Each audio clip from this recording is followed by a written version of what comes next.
Queridos hermanos todos, bienvenidos a esta celebración central de este día central de todo el año para nuestro Seminario Diocesano de Valladolid, porque celebramos la fiesta de su patrona, la Inmaculada Concepción de la Virgen María.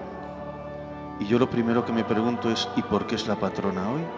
La Inmaculada. Anda, que no hay advocaciones de la Virgen, que no hay advocaciones de santos. ¿Por qué tiene que ser la Inmaculada Concepción? Además, en un momento en el que no era fiesta. Ya se celebraba en el Seminario de Valladolid, mucho antes de que el Papa lo declarara dogma de fe. Y es que bien sabéis vosotros probablemente que hoy, 8 de diciembre, se celebraba la concepción de la bienaventurada Virgen María. La concepción, ¿qué es eso? La concepción, el engendramiento, 9 meses antes de su nacimiento. ¿Cuándo celebramos el nacimiento de la Virgen María? El 8 de septiembre. Entonces, 9 meses antes, el 9 de diciembre. Y así se celebraba la concepción de la Beata María Semper Virgine, el nacimiento. Pero en el pueblo, especialmente en Castilla y más concretamente en algunos pueblos cerca de Villalpando, de Zamora, también por la influencia de algunos predicadores franciscanos, el pueblo empezó a pensar, bueno, si Cristo nace en el seno de María y si todos, un poco lo que nos dice la teología, que no es el momento ahora de explicarlo, pero tiene un gran sentido, todos los hombres en todos los lugares del mundo sentimos que hay mal en nosotros, que queremos el bien, pero que es que parece como que está presente el mal. Lo decía San Pablo, si es que no hago el bien que quiero y hago el mal que no quiero, ¿qué pasa en mí? Ese es el pecado original. Parece como que desde el origen el hombre tiene una tentación al mal, una inclinación al mal. Ese es el pecado. Y entonces la gente de los pueblos decía, pero ¿cómo Cristo va a ser engendrado en un seno con pecado? Eso no puede ser, el puro en un seno impuro. No puede ser. Y esto ni se lo habían planteado los teólogos todavía, y mucho menos los obispos y el Papa. Empezó en el pueblo. No puede ser eso. El seno de María tiene que ser puro para engendrar al puro, al santo de Dios. Y así empezó, poco a poco, hasta que en el siglo XV las universidades, especialmente, lo hablamos el año pasado precisamente, con algunos teólogos como Duns Scoto, escocés en Inglaterra, que era profesor de la Sorbona, y muchos otros empezaron a plantear este tema. La Virgen no puede haber nacido con pecado. No puede engendrar al Todo Santo si ella no es la Toda Santa. Y empezaron las universidades a hacer un voto. Ya lo habían hecho muchos pueblos.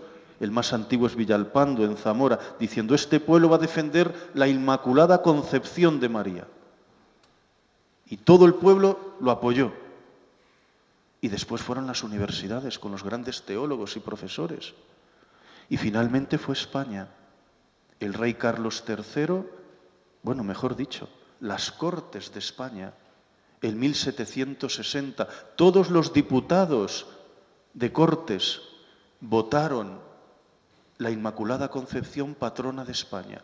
Y el rey Carlos III no le quedó más remedio que pedir al Papa Clemente XIII, tiene que declarar patrona de España a la Inmaculada. ¿Por qué? Porque lo han votado en las Cortes. Pero si no es fiesta, si no es verdad de fe todavía, España ya lo cree. Y antes de que el Papa lo dijera, ya era la patrona de España. Y ya era la patrona de muchos seminarios. En Valladolid 400 años. Mucho antes de las universidades casi. Y por supuesto muchísimo antes que las Cortes. Ya se celebraba la Inmaculada Concepción en el Seminario de Valladolid. Se había adherido a esta verdad de fe, a esta defensa de la fe mariana. Y finalmente el Papa, viendo ya toda esta que se iba corriendo y difundiendo esta verdad de fe, fue en 1854, en Roma, declaró la Inmaculada Concepción de la Virgen María. ¿Qué es? Ya se celebraba la fiesta de la Concepción, pero ahora se va a añadir una palabra, Inmaculada. Concepción Inmaculada. ¿Y qué es esto? ¿Qué significa en latín? In, no, mácula, mancha. No tiene mancha de pecado. María no puede haber nacido pecadora. Y se añade, el Papa Pío IX, Pío IX, incluye a esta fiesta esa palabra, la Inmaculada Concepción de la Beata María Virgen. Inmaculada. Y es desde entonces cuando empieza a hablarse de esta verdad de fe y la declara. A partir de ahora, y lo dice él, la fe de los fieles es la que ha pedido la definición de esta verdad de fe. Y precisamente para difundirlo, este nacimiento puro, nacimiento sin mancha, la sin pecado concebida, eso es lo que significa, la tota pulcra, la toda hermosa. Empieza la Iglesia un saludo que empezó para difundir esta verdad de fe. ¿Qué decimos? Ave María purísima, Ave María purísima, pura, sin mancha, sin pecado. Y respondían los otros, sin pecado concebida, hoy, la concepción. Ave María purísima, sin pecado concebida. Y era una forma de afirmar esta fe. Bendita sea tu pureza y eternamente lo sea, pues todo un Dios. Estas oraciones surgen para el día de hoy. Tomad, Virgen pura, nuestros corazones, no nos abandones jamás. Virgen pura, hoy. Y el pueblo va creyendo en esta verdad de fe. Y solo quería terminar de verdad, especialmente para vosotros seminaristas, explicando el por qué se pone de patrona la Inmaculada en el seminario de Valladolid. Hay tres palabras muy bonitas en el Evangelio de hoy, que hablar del Evangelio de la Anunciación es probablemente de los evangelios más bonitos que hay en toda la Sagrada Escritura. Pero fijaros lo que dice el ángel en la misma frase. Alégrate, llena de gracia. Ya la llama el ángel llena de gracia, que en latín se dice gracia plena, plena de gracia. Ya la reconoce así el ángel. Tú no tienes mancha. Tú eres una favorecida de Dios. Tú eres una privilegiada. Tú eres amada de Dios. Tú eres sin pecado concebida, purísima, pura, inmaculada, llena de gracia. Rebosa la gracia de Dios y por eso está limpia y por eso es hermosa, tota pulcra. Un padre de la Iglesia dice una cosa muy bonita. María es como un huerto cerrado, nevado, sin pisadas de nadie. Dice el ángel, el Señor está contigo. Dominus tecum. Dios está contigo porque estás en gracia, porque eres pura, porque no hay pecado. Por eso Dios está en ti. Dominus tecum. Y termina diciendo, benedicta. Uy, esto tiene mucho que decir. Porque en la primera lectura hemos leído aquella circunstancia de Eva.